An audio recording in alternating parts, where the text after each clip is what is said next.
Welcome to Lakshmi food. સ્વાગત છે તમારું મારી યુટ્યુબ ચેનલમાં. તો ચાલો આજે આપણે બનાવવાના છીએ ઉનાળાની ગરમીમાં એકદમ સરસ ઠંડક આપે, પીવાની મજા આવે અને બધાનો ફેવરિટ એવો બદામ શેક. એક ગ્લાસ ભરીને પીએ તો આખો દિવસ એનર્જી રહે છે એ ટાઈપનો આપણે સરસ મજાનો બદામ શેક બનાવવાના છીએ. તો તમે મારી વિડીયોમાં લાસ્ટ સુધી બને રહેજો અને દરેક વસ્તુને ફોલો કરજો. તમારો બદામ શેક પણ સરસ બનીને તૈયાર થવાનો છે.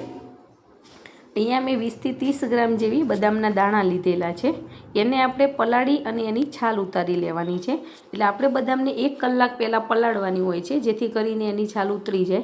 પણ જો તમારે ઇન્સ્ટન્ટ બનાવવાનું થયું હોય તો તમે 5 મિનિટ ગરમ પાણીમાં રાખશો તો પણ એની છાલ નીકળી જાય છે આસાનીથી. તો બદામને આપણે પલાળી અને મૂકી રાખવાની છે. ત્યાં સુધી આપણે બીજા ઇન્ગ્રીડિયન્ટ્સ જોઈ લેવાના છે. તો આપણે અહીંયા કસ્ટર્ડ પાવડર 1 ચમચી, 2 ચમચી ખાંડ અને ચપટી કેસર લીધેલું છે. હવે આપણી બદામ અહીંયા પલળીને તૈયાર થઈ ગઈ છે. તો તમે જોઈ શકો છો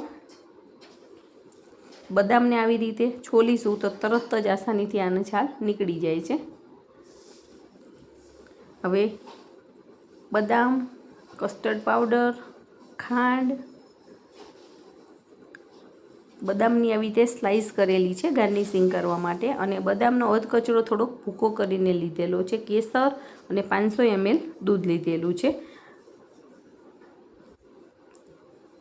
તો ચાલો સૌથી પહેલાં આપણે કસ્ટર્ડ પાવડરની અંદર 2 થી 3 ચમચી જેવું દૂધ નાખી અને એને સરસ મિક્સ કરી લેવાનું છે, જેથી કરીને આપણે કસ્ટર્ડ પાવડરમાં ગાંઠા ના રહે. અને મેં વેનીલા ફ્લેવરનો કસ્ટર્ડ પાવડર લીધેલો છે. તમને જે ફ્લેવર ભાવતી હોય એ ફ્લેવરનો કસ્ટર્ડ પાવડર લઈ શકો છો. અને દૂધ મેં અહીંયા ફૂલ ફેટ મિલ્ક લીધેલું છે, એમાંથી મલાઈ કે એવું કાઢીને નથી લેવાનું. તો સૌથી પહેલી પ્રોસેસ આપણે દૂધને ઉકાળવાની છે. દૂધ ઘણું બધું ઉકાળવું પડતું હોય છે, એટલે એક નોનસ્ટિક પેનમાં અથવા તો તમને જે પણ પેન ફાવે એમાં દૂધને આવી રીતે ઉકળવા માટે મૂકી દેવાનું છે. અત્યારે મેં અડધું દૂધ આમાં ઉકળવા મૂકેલું છે અને અડધું દૂધ આપણે બદામની પેસ્ટ કરવાની છે એની અંદર એડ કરવાનું છે. તો મીડિયમ ગેસની ફ્લેમ ઉપર આપણે ચલાવતા જઈએ અને દૂધને સરસ ઉકાળી લેવાનું છે. હવે જેટલું આપણું દૂધ બચ્યું એને આપણે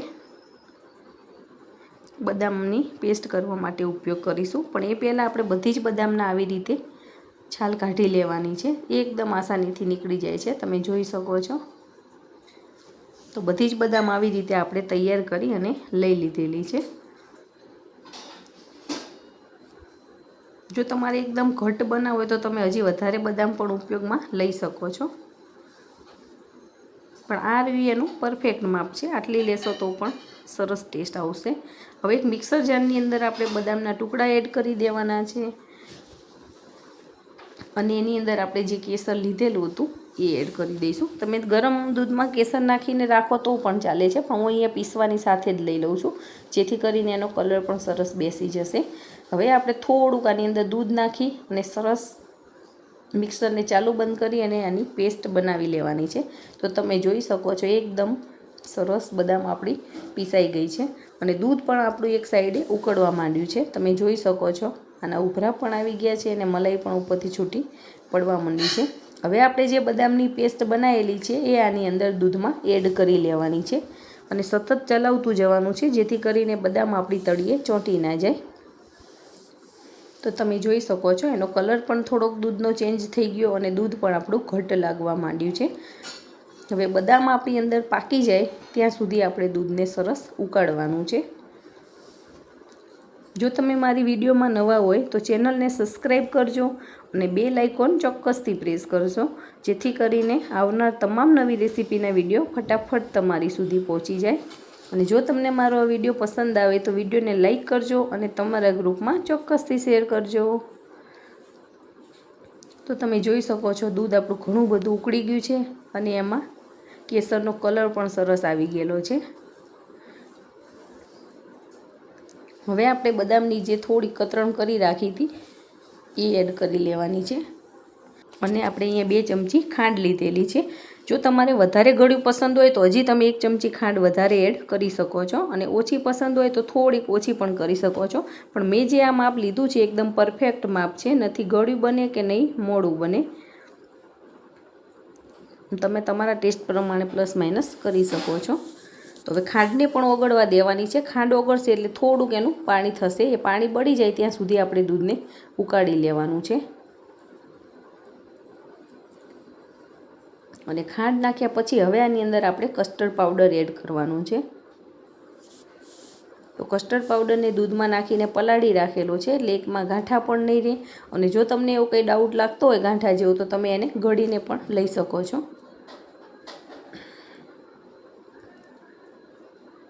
આને સરસ ઉકાળવાનું છે, જેથી કરીને બધાનો ટેસ્ટ સારો બેસી જાય અને ઘટ પણ થઈ જાય. એટલા માટે કસ્ટર્ડ પાવડર આપણો સરસ મેલ્ટ થઈ ગયો છે. આપણે ડાયરેક્ટ જ આની અંદર ઉમેરી લીધેલો છે, અને હવે સતત ચલાવતા જઈ અને આપણે આને ઉકાળી લેવાનું છે. દરેક વ્યક્તિ પી શકે છે, બાળકોને પણ આપણે આપી શકીએ છીએ, કેમ કે એની અંદર ડ્રાયફ્રૂટ ને બધું હોય છે, એટલે એકદમ હેલ્ધી ગણવામાં આવે છે અને પીવાની પણ મજા આવે છે. મહેમાન આવે તો પણ આપણે આને સર્વ કરી શકીએ છીએ.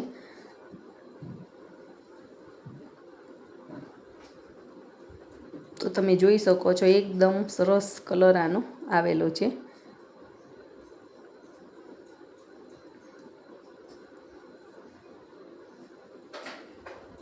તમે મારી દરેક વસ્તુને આ ફોલો કરજો અને તમે પણ બનાવજો, અને કમેન્ટ કરીને મને કહેજો કે તમારો બદામ શેક કેવો બને છે. અને જો તમે આવી રીતે બનાવશો તો તમે પહેલી વખત બનાવતા હશો તો પણ તમારો બદામ શેક સરસ બનીને તૈયાર થવાનો છે. આપણો 90% જેવો બદામ શેક બનીને તૈયાર થઈ ગયો છે. તમે જોઈ શકો છો એકદમ ઘટ એવો બનીને તૈયાર થયો છે.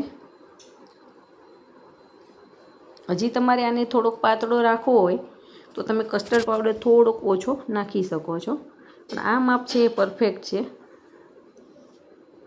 એકદમ પતલો પણ મજા નહીં આવે પીવાની, એટલે આપણે આવો મીડિયમ થીક રાખવાનો છે.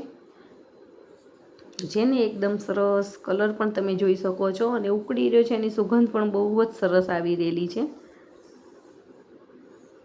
આને આપણે ડીઝર્ટ તરીકે પી શકીએ છીએ. બદામ શેક આપણો બનીને તૈયાર થઈ ગયો છે. હવે આપણે એક વાસણની અંદર એમાં કાઢી અને થોડોક ઠંડો થવા દેવાનો છે.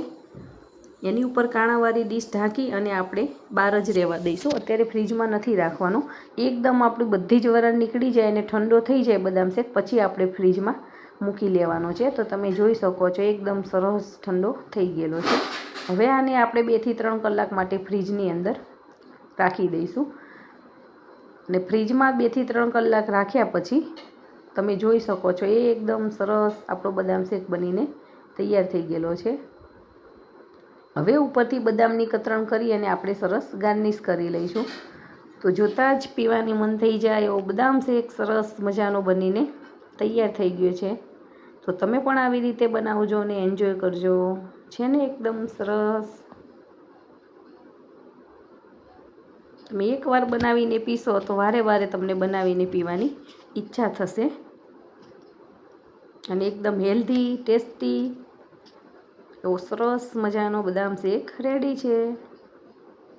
તો તમે પણ બનાવો ને એન્જોય કરો. Thank you.